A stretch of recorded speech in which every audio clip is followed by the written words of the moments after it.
Mga kapatid, sana po ay nasa mabuti po kayong kalagayan. So kami po ay pasya na hindi pumunta dyan dahil inaantabayan namin yung baha na kasalukuyan dahil nagbukas yung dam, kalimitan pagka pumapasok sa bahay, baka pumasok sa loob ng bahay at walang tao dito, ay lumutang lahat po yung mga kasangkapan. But anyways, ay magpapasalamat tayo sa Panginoon dahil meron po tayong internet, at pwede po tayong magbahagi po ng salita ng Panginoon. So kung meron po tayong mga Biblia, buksan po natin sa Mark chapter 5 verses 21 to 43. Mark chapter 5 verse 21 to 43.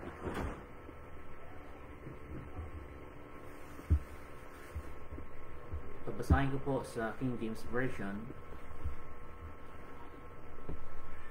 Sabi po dito sa verse 21, "And when Jesus passed over again by ship, and to the other side, much people gathered unto him, and he was nigh unto the sea. And behold, there cometh one of the rulers of the synagogues, Jairus by name, and when he saw him, he fell at his feet, and besought him greatly, saying, My little daughter lieth at the point of death. I pray thee, come and lay thy hands on her, that she may be healed, and shall live. And Jesus went with him, and much people followed him and came him. And a certain woman which had an issue of blood 12 years, and had suffered many things of many physicians, and had spent all that she had, and was nothing bettered, but rather grew worse. When she had heard of Jesus, came in the press behind, and touched his garment. For she said, If I may touch but his clothes, I shall be healed. And straightway the fountain of her blood was dried up, and she left in her body that she was healed. She felt in her body that she was healed that day. And when Jesus, immediately knowing himself the virtue that gone out of him, turned him about in the press, and said, Who touched my clothes? And the disciples said unto him, Thou see the multitude thronging thee, and sayest thou, Who touched me?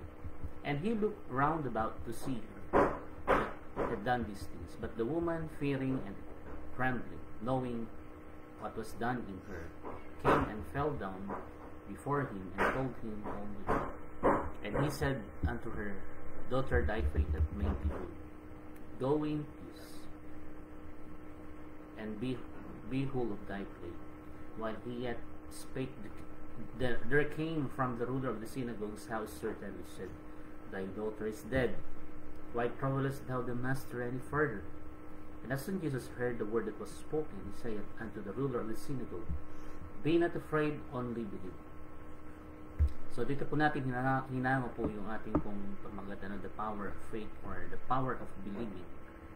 Be not afraid, only believe.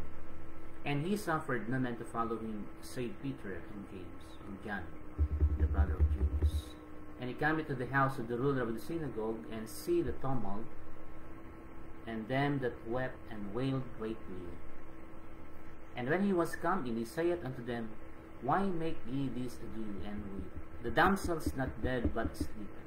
And they laughed him to scorn. But when he had put them all out, he taketh the father and the mother of the damsel, and them that were with him, and entereth in where the damsel was lying. And he took the damsel by the hand, and said unto her, Talita cumi, which is being interpreted, Damsel, I say unto thee, arise. And straightway the damsel arose and walked, for she was of the age of 12 years. And they were astonished with a great astonishment. And he charged them straitly that no man should know it, and commanded that something should be given her to eat. Okay. So, pagpalain ng Panginoon, kung salita po niya, at tayo makikiusap sa kapitbahay na mamaya nila ituloy yung concert para sa ganoon ay hindi po maantala yung ating pong pag-aaral na salita po ng Panginoon. Okay? So, ayan, naririnig niyo ba yung kapitbahay na karaoke? So, punta si Vin at nakikiusap. Okay, so tayo po yung mag-pray. Dakilang Diyos, aming Ama, salamat po sa iyong salita, Panginoon, na aming pong binasa at papag-aralan. Lord, I pray for a peaceful surrounding para ma-share ko po ang iyong mensahe ngayong umaga, Panginoon. Hinihiling ko po ang iyong paglilinis sa aming mga kasalanan pang maging karapat dapat po kami sa inyo. Hinihiling ko po ang Banal na Espiritu ang siya malayong kumilos sa amin maging sa compound na ito. Nabutan niyo po ito ng banal na dugo ng aming Panginoon Jesus. So kung po ay nanlalamig, Ama, ay yung kaming palakasin at ibalik sa iyong kalooban. Ilapit niyo po kami sa aming pong Panginoon Jesus. Ito po ang aming hinihiling sa kanyang pangalan. Amen. Okay, so itong kwentong ito ay katatapos lamang ng misyon ni Jesus Christ kasama yung mga disciples noong sila ay pumunta po sa Gadara. Before Gadara ay nagkaroon po ng malakas na bagyo, ano? At pinahupa yun ng Panginoon. So, yun po yung mga miracles na ginawa ni Jesus Christ kasama yung mga disciples para lang pagalingin yung men of Gadara, who was possessed by legions. When we say legions, ay more than 2,000 evil spirits, mga kapatid. Ano? Yung pong sumapi sa tao yun. Pinagaling ng Panginoon at naging missionary siya doon sa Decapolis or 10 places or 10 cities. Okay? And then, bumalik po siya sa Capernaum and here ay nangaral po siya at meron pong isang tatay na leader ng synagogue. When we say synagogue, ito po yung mga kalalakihan ng mga Hudyo na doon sila nag-aaral. Ito yung kumbagay, gathering nila. Okay? Kumbaga sa atin, pinaka-church, ano? Pero lalaki lang ang pwedeng pumunta sa synagogue. Ang mga babae sa bahay. Inaantay kung ano yung pinag-aralan sa synagogue at ituturo sa babae. Now, dito po makikita natin si Jairus, yung pong kanyang faith, ano? Kung paano nabuo yung kanyang faith. Okay?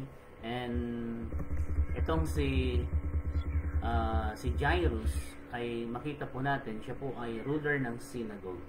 At nakita niya kung paano po si Jesus ay gumawa po ng himala. Napakinggan niya yung pong mga messages ni Jesus Christ. Although may mga hindi nagtiwala, isa si Jairus sa nagtiwala kay Jesus.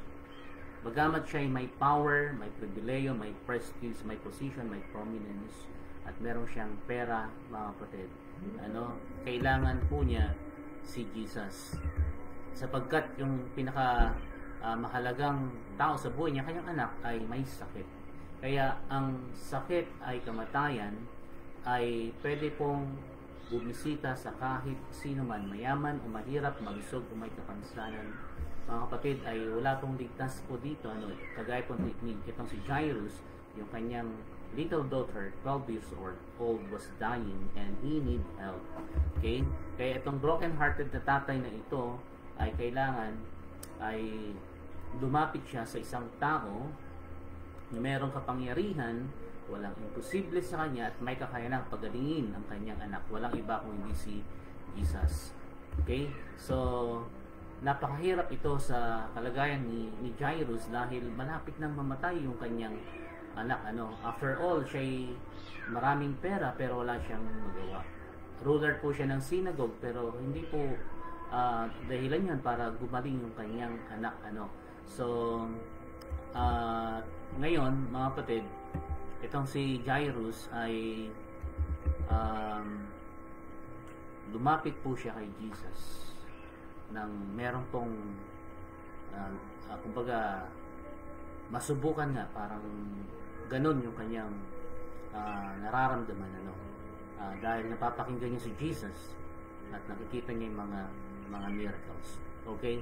Gaano man kaliit yung pananampalataya mo, pag ginamit mo yan sa Panginoon, the Lord will bless you. And mind you mga kapatid, itong mga trials na ito ay hindi po yan lalagpas sa atin mga kapatid.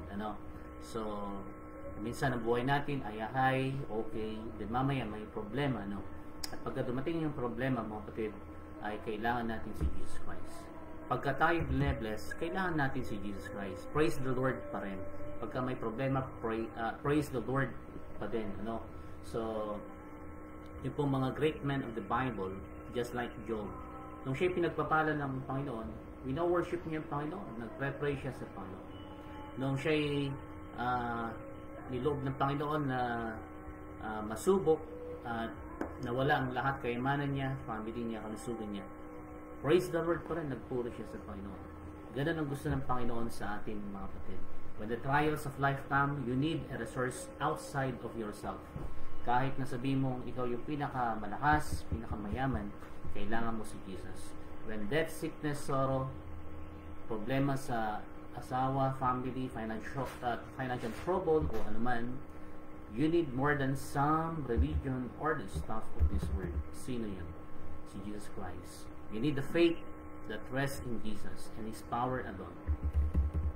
Pangalawa, makikita po natin yung pong depth of his faith. Okay?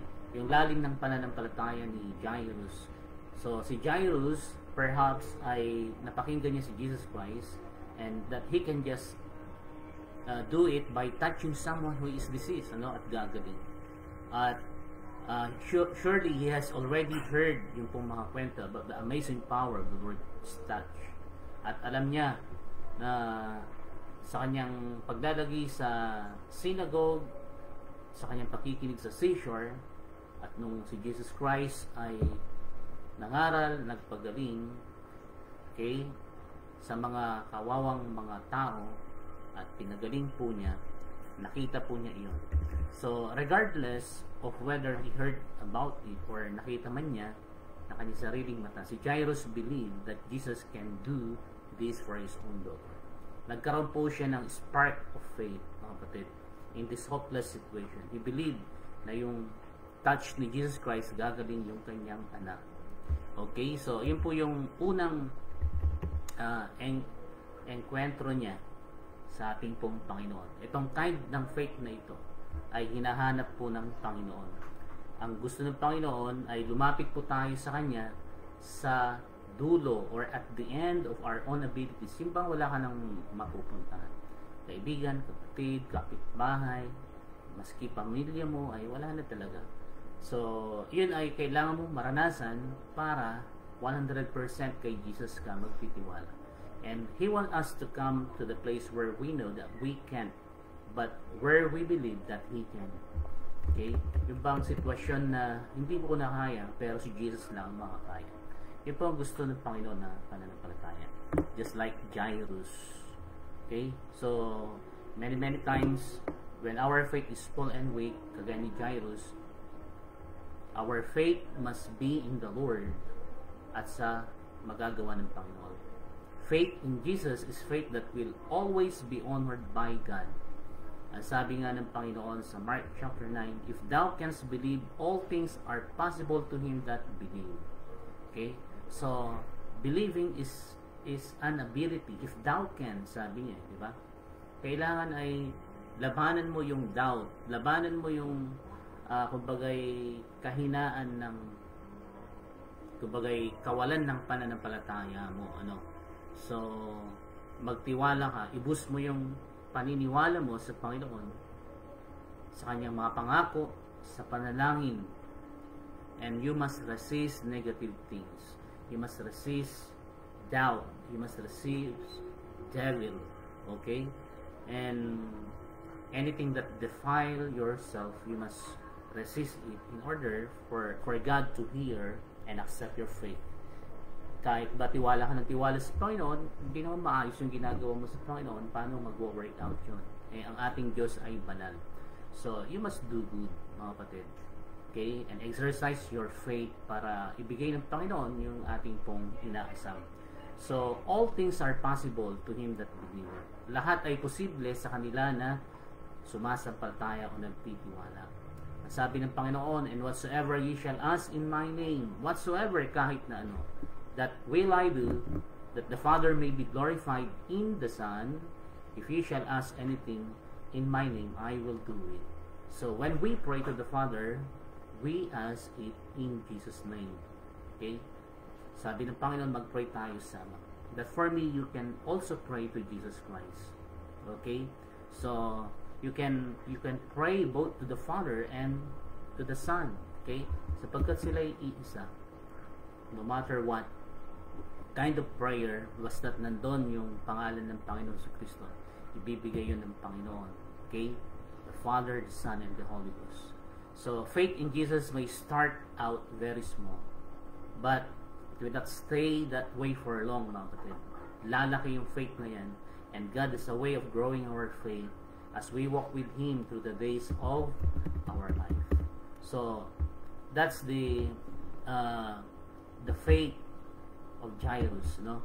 The conception of faith ni Jairus, kung paano po nabuo. Okay? Salamat sa mga problema. Sapagkat sa mga problema, nandyan yung miracle ng Panginoon. Diyan nabubuo yung ating faith, bagamat maliit ay lalaki, mga kapatid. Now, let's proceed to the second one, the confusion of faith. So, a faith can't be tested. Kailangan masubukan po yan. Because it can't be tested. Okay? A faith that can't be tested is a faith that can't be trusted. It cannot be trusted kung hindi yan masusubukan. So nasubukan ngayon tong faith ni Jairus. Okay, una, the confused by hindering situation. Ano ba yung hindering situation? Nung lumapit siya sa Panginoon, ay nandun yung mga crowd thronging the Lord Jesus Christ. So nade-delay yung pagpunta ni Jesus Christ dahil ang Panginoon ay nagsabi po siya, I will, pupunta ako, So yung mga crowd ay prevent yung mabilisang pagpunta ni Jesus Christ sa kanilang bahay. Hindi lamang po yun, itong pangyayaring ito ay nagkaroon po ng delay dahil po dun sa babae na mayroong issue of blood for 12 years. So he may be thinking that waiting another hour for her healing wouldn't have killed her.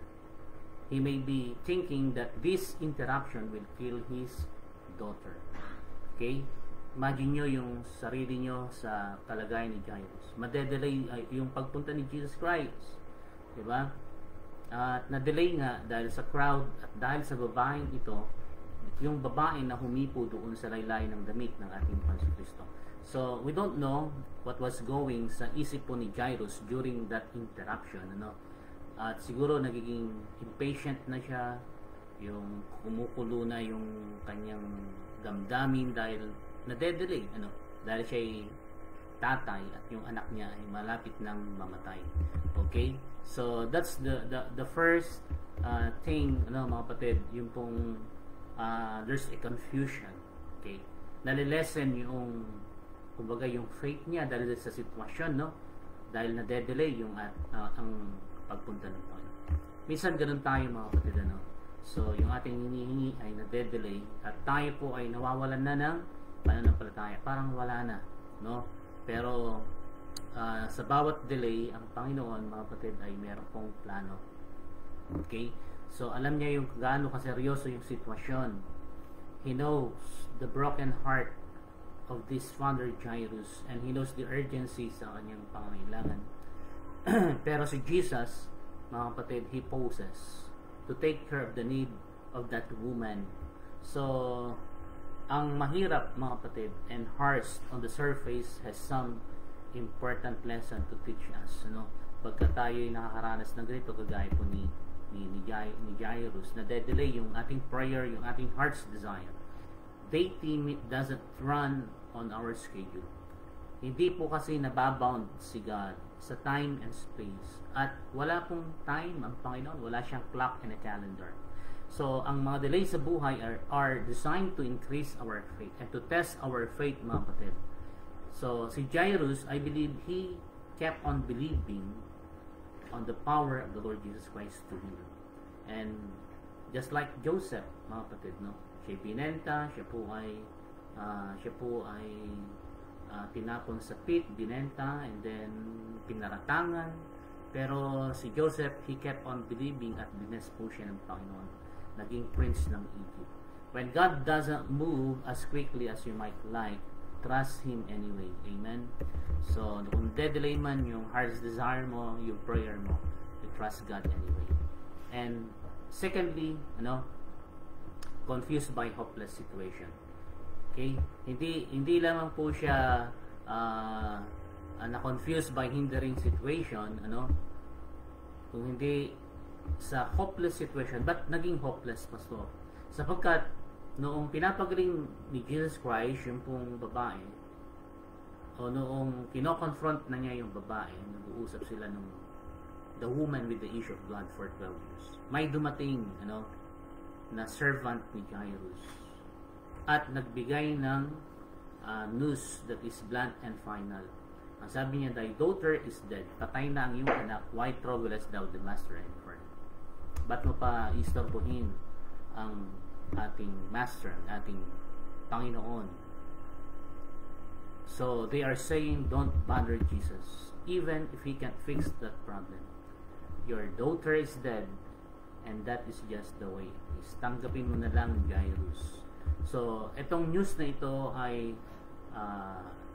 nagbigay ng matinding kalungkutan kay Jairus, at matinding kumbaga kapighatian sa kanyang puso. Itong news na ito ay inatake yung faith ni Jairus na wala na palang pag-asa. Okay? And nagkaroon siya ng despair. Surely he must have thought about that delay. Kung di sana pinigilan kami ng crowd, kung di lang sana sa babae ito, hindi na delay yung pagpunta ng Panginoon. Okay? So there's no hope. Hopeless na talaga. Hopeless na. So, mga kapatid, ito ay kagaya ng kwento ni Lazarus, na kapatid ni Mary and Martha, at sila ay nag-utos ng mga kaibigan upang sabihan na pagalangin si Lazarus, okay, sapagkat siya ay may sakit. And Jesus delayed His coming for 2 days at namatay si Lazarus. Di ba ganoon din yung nararamdaman nila Mary and Martha?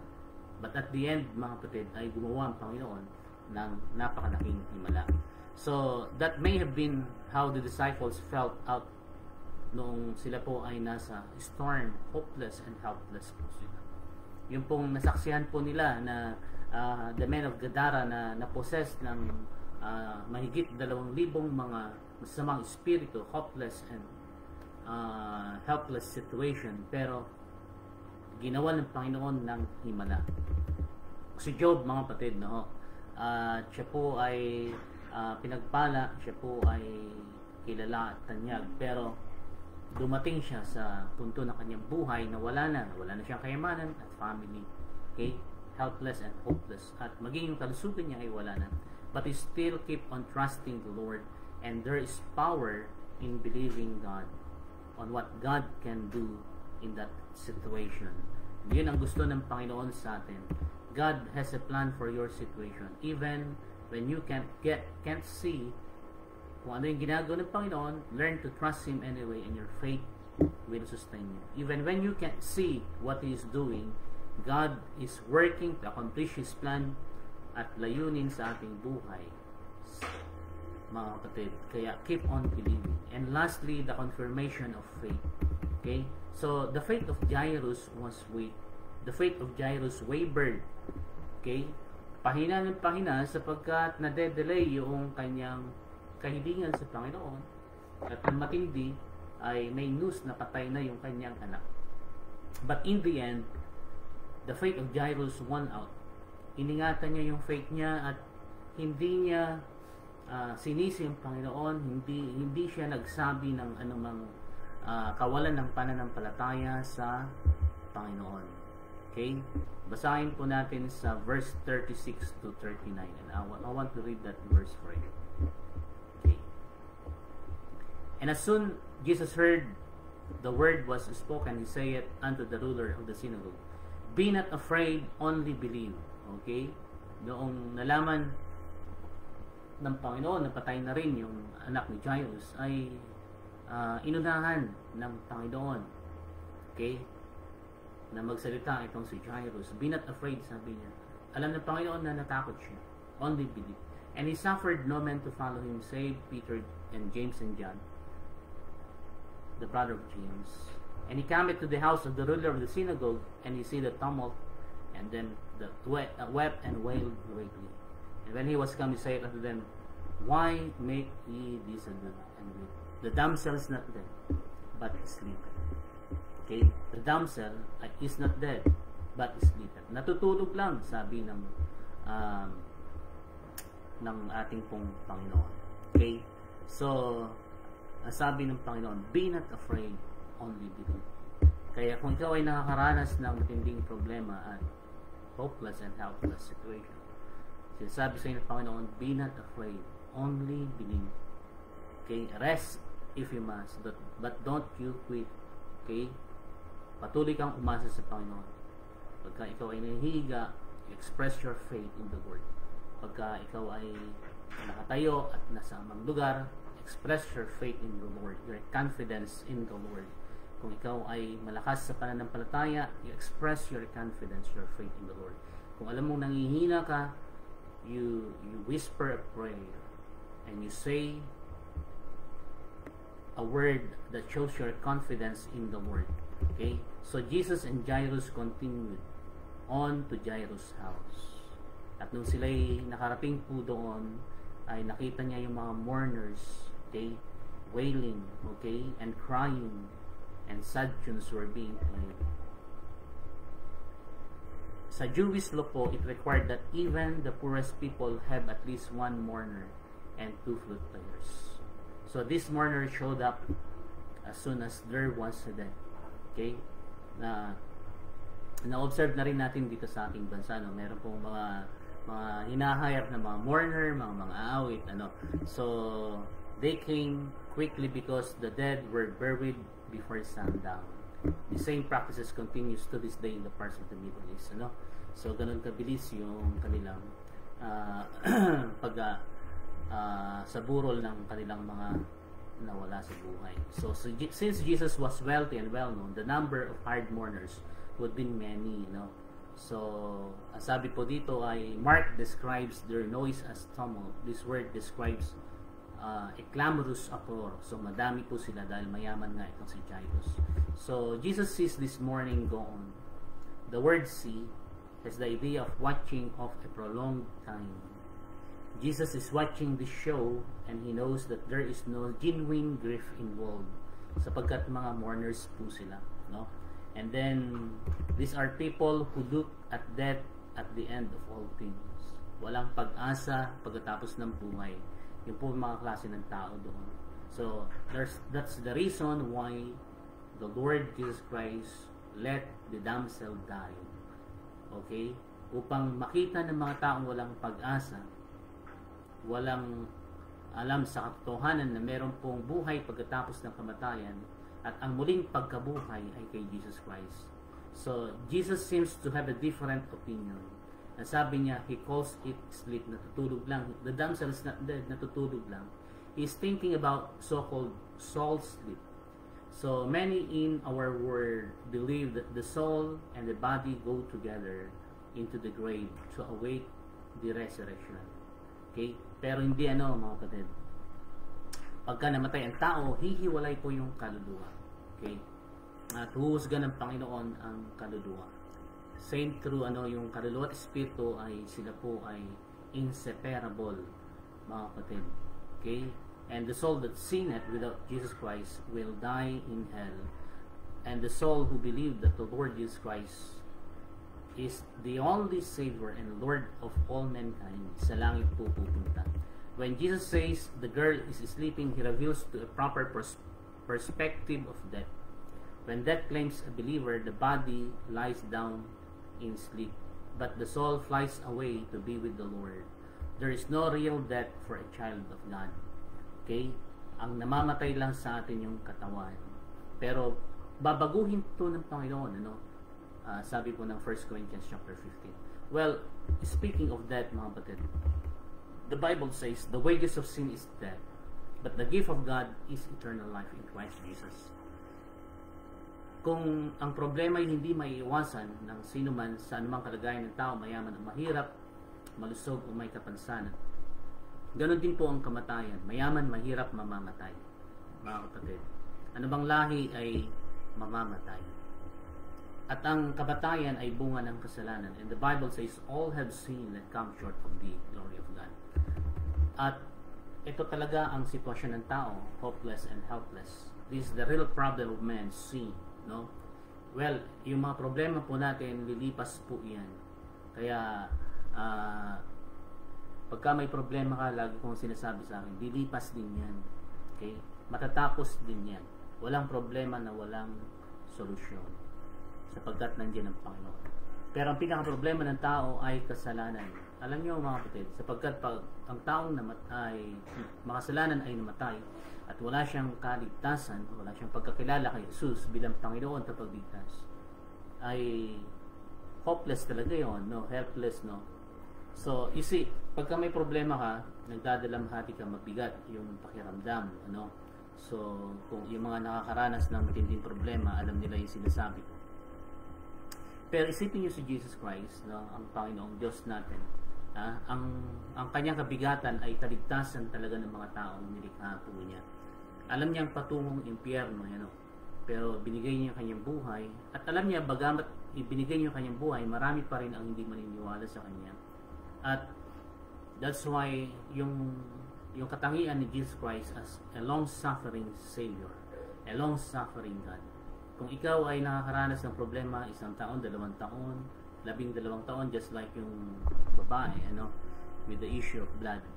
Imagine the burden na kanyang pinapasan. Si Jairus, ilang oras lang yung na nagdadalamhati, nabibigatan yung kanyang puso, no?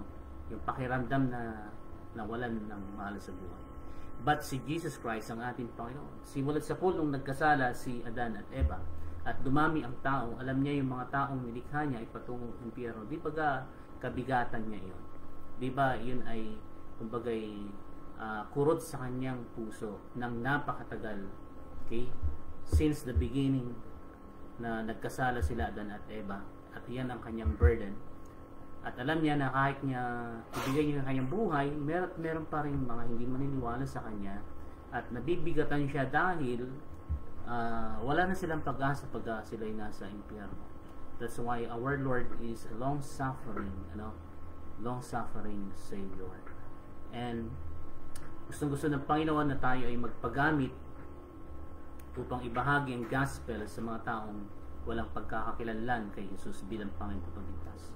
At pagka meron naligtas at tayo ginamit ng Panginoon ay napapangiti natin dahil nababawasan yung kung kabigatan ng kanyang puso. Dahil yung kaluluwa ay mahalaga sa ating pong Panginoon. So, do you have need, brothers and sisters? He said He would meet it. No? I will provide all your needs, sabi ng Panginoon. Do you have fears? Sabi ng Panginoon, hindi kita iiwan, hindi kita pababayaan. Okay? Do things look hopeless? Sabi ng Panginoon, sabi ng Bible, God is able to do exceeding abundantly above all that we ask or think according to the power that worketh in us. Regardless of the situation, you can trust Him with absolute confidence. You can always depend on the Lord to do right. Ang Panginoon ay gagawin niya ang tama, tutulungan tayo. Trust Him. And His faith is confirmed by the Savior's works. Hindi lamang sa word ng Panginoon, no? Sabi niya, hindi patay ang bata, natutulog lang. At nung pinagaling siya ng Panginoon, sabi ng Panginoon, talita kumi. Ang ibig sabihin ng praise na yon ay, arise little lamb. Okay, sapagkat yung bata ay 12 years old. Imagine nyo yung babae din na with the issue of blood, no? Lagi kong sinasabi. 12 years 10. Ibig sabihin, nung pinanganak yung babaeng yun, nagsimula ng magkasakit yung babae, no? Yung batang yun kako, yung pinanganak. Nagsimula ng magkasakit yung babae. Sabay ng kanyang taon, 12 years. Okay?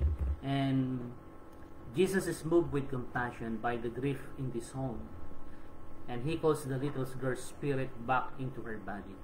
He was moved with compassion sapagkat yung mga tao sa paligid ay walang hope sa kanilang buhay, walang pag-asa ng langit na bayan, walang nakikitang faith sa kanila. At doon ay gumawa ng Panginoon ng miracle upang maniwala yung mga tao. Kaya ang Panginoon nung siya ay nagpre-pray kay Lazarus, salamat Panginoon Ama dahil ako'y pinapakinggan nyo pagka ako'y nanalangin. Okay? Pinagkakaloob nyo yung aking panalangin. At binuhay niyo si Lazarus at marami ang naniwala. Ganun din po nung binuhay niya yung pong damsel, marami ang naniwala. So if Jesus can do this, there is nothing impossible with Him. Amen? The lost spouse or family member can be saved. That impossible situation sa buhay po natin can be handled. Amen? That incredible need that you think is so great, it can be met. Okay? Sabihin nyo sa sarili nyo ngayon, yung aking pangailangan ay masusumpungan to ng Panginoon, kaya niyang i-provide. So here are two thoughts na pwede po nating laging isipin sa gitna ng imposibleng bagay sa buhay natin. Jesus cares about your situation. Amen? Casting all your cares upon Him, for He cared for you. 1 Peter 5:7. And pangalawa, Jesus is able to handle your situation no matter what it is. For with God, nothing is impossible. God is able. Ephesians 3:20. Mga kapatid, so, Jesus wanted to keep these matters quiet noong pinagaling po niya. There are several reasons kung bakit ganun ang gusto ng Panginoon. First, it wasn't time for Jesus to make a full revelation of Himself to the Jewish people. Here is the principle. God always does things at the right time, even in your life and mine. He does right on time, every time. Okay? Pero sabi niya, wag niyong ipagsabi mo na, because it's not yet the right time to reveal myself that I am He, I am God. Okay?